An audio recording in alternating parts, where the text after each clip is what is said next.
With joy, dance in the fountain of life. Yes. With joy, I dance in the fountain of life. With joy. Oh my gosh, it's so, oh, that's how I feel like I'm dancing in the fountain of life, having been given a second chance at life in a world that has calcified ideas about life, that your life is worth living if you're under 25. That it's too late if you're still in life, if you're older and you're still alive, oh well. There's no new beginning for you. Life is just exciting and vital when you're under 25, and after that point, I remember, and this is so silly, but I remember turning 30, and then I'm 31 or 32, and my friends are turning 30, and girl, it's over, it's too late, we're 30. And I said, we're gonna live to be in our 80s. How's it over now? It's too late. Oh my God, I'm 30, there's no hope. We live in a world where young women, young men, young people think that 30 is over. You're over the hill for certain at 30. At 30. So I give thanks for the wise men and women who came into my life. I remember who gave me hypnotic, spiritual, metaphysical suggestions that life constantly renews itself. I remember, and this is spirit okay, I will follow the direction.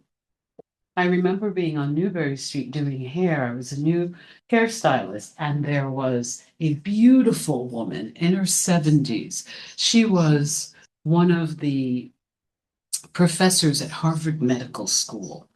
And she had very long gray hair that her friends were always telling her to cut.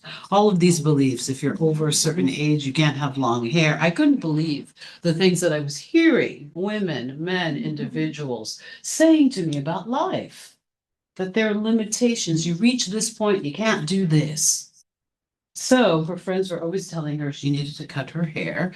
And I remember she sat in my chair. She was so fit. She biked. Oh my gosh, she had the body of a ballerina at 70 years old. And she sat in the chair and she said to me, I think I had to be 30 something, early 30s. And she said, I'm having lunch with my young friend. And I think I kind of scrunched up my face. I did one of those, as many people in their 30s and 20s might do. I said, young friend. I said, how old? And she said, 50. And I think I scrunched up my face. I said, 50. And she said, I'm 75. She said, 50 is the young of the old. You're not old. She said, you've come into wisdom and your body is still vital and you can do all things. And I remember as I was cutting her hair, I was having this inner discussion with myself. Well, is it old? Because I think I was 27. I think that's old, but I realized, in the scheme of like 80 years, if you're blessed with 80 years, that is still so young. You have a whole life ahead of you. If you're 50, you have 30 years and what you can do with that. But I received the hypnotic or the spiritual suggestion, the divine idea, the new thought that restoration and youth were always available, regardless of the number. Ernest Holmes, who founded the Science of Mind, who is a grandchild of the Fillmores, said, you are as young as your dreams and as old as your fears. Ooh. So if you are 21 and you're living in fear of dying, illness, you are as old as your fears, as young as your dreams. Because there's a wonderful reading, you can actually find it online, Ernest Holmes, How Old Are You? That I read every birthday, because it's not about the passing of years. He says the passing of years dulls the spirit, because we choose to allow the spirit to dull. So, the sermon title that Spirit gifted me with today was God restores the years that the locust have eaten. And because we're streaming, my beloveds, whoever is going to stream in the archives or later on, we come from the metaphysical, New Thought, Mind Cure movement that is based primarily in Christianity, but the Fillmore's read Hinduism, the Bhagavad Gita, Buddhism. We are universal, but we are based in this knowing that ye are gods. So we read and understand and take in the Bible metaphysically, esoterically, archetypally. And so I'm reading from Joel chapter 2, verses 25 to 27. I will repay you for the years the locusts have eaten, the great locust and the young locust, and the other locust and the locust swarm, my great army that I sent among you. You will have plenty to eat until you are full. You will praise the name of the Lord your God, who has worked wonders for you. Never again will my people be shamed. Then you will know I am in Israel, and that I am the Lord your God, and that there is no other. Never again shall my people be shamed. My beloveds, the locusts are not outside. They are inner states of consciousness. They represent fear, regret, doubt, unworthiness, delay. I'm too old. It didn't happen for me. These are the devourers of time. But there is truth. Nothing real is ever lost in God. What appears lost in time is held in eternity, waiting to be restored, waiting to be restored in consciousness. So there are 10 places that God, Spirit, the quantum field, the Atman, the Om, living light, restores. 1. God, Spirit, restores lost time. You believe you are behind. Spirit declares you are aligned.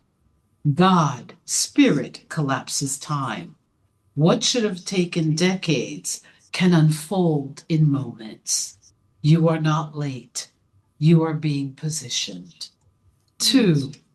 God restores lost opportunities. The doors that closed were not your only door. When consciousness expands, a new pathway appears. God does not recycle the past. God creates new realities with you as co-creator. God restores self-worth. The locust said, I am not enough. God says, I created you whole. You are not becoming worthy. You are remembering that you are worthy. 4, God restores the body. The body listens to consciousness. Every cell responds to belief. Healing is not only possible, it is natural. Life is flowing through you now. God, Spirit, restores the body. 5, God restores joy. Joy is not in the future. Joy is your nature. When you stop postponing joy, it returns because you are joy. 6, God restores faith. Even when you don't believe, God's Spirit believes through you. When I was in ministerial school and practitioner training, we always say, have the faith of God, not faith in God. So God believes through you. There is something within you that has never stopped knowing the truth. That is your inner faith. God restores relationships. Some relationships return, some relationships must be released, but all can be healed by right of consciousness. Peace is restoration, for God, Spirit, restores relationships. 8, God restores financial flow. Supply is not external. There's a wonderful new book by Rhonda Burns of The Secret. It's 21 Days to Wealth Restoration. It is incredible. I suggest picking it up because it helps us to be in the consciousness of wealth and prosperity. God restores financial flow. Supply is not external, it is consciousness. When alignment, when you begin to affirm your good, your wealth, your prosperity, your abundance, your ease financially, this alignment helps flow to return. When alignment returns by right of consciousness, financial flow returns. God restores purpose. It's never too late. Your calling is alive within you. The moment you say yes, it begins again. I love reading the stories of 90-year-olds who took up painting and sculpting and became world-renowned artists. It is never too late, but if you decide it's too late, it will be too late. God restores. Number 10, God restores soul knowing. This is the deepest restoration, that you recognize that I am and the Father are one. You and Spirit are one. Nothing can touch you. Nothing can harm you.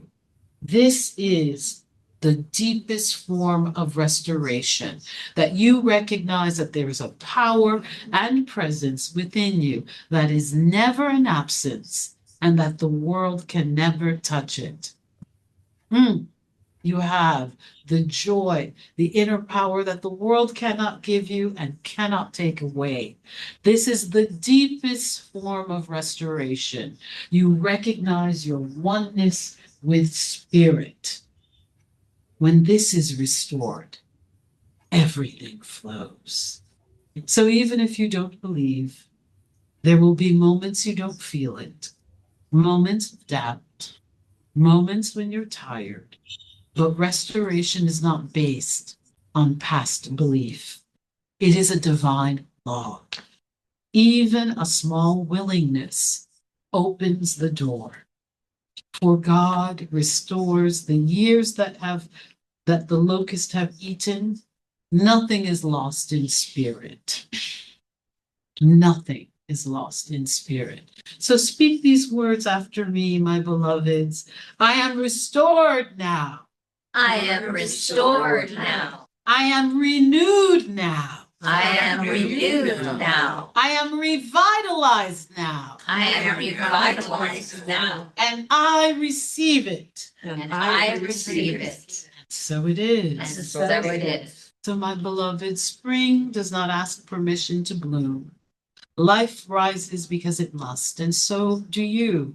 Resurrection is not an event, it is a state of consciousness, and you are in it now. Let's bow our heads to our heart chakra, to the divine presence within.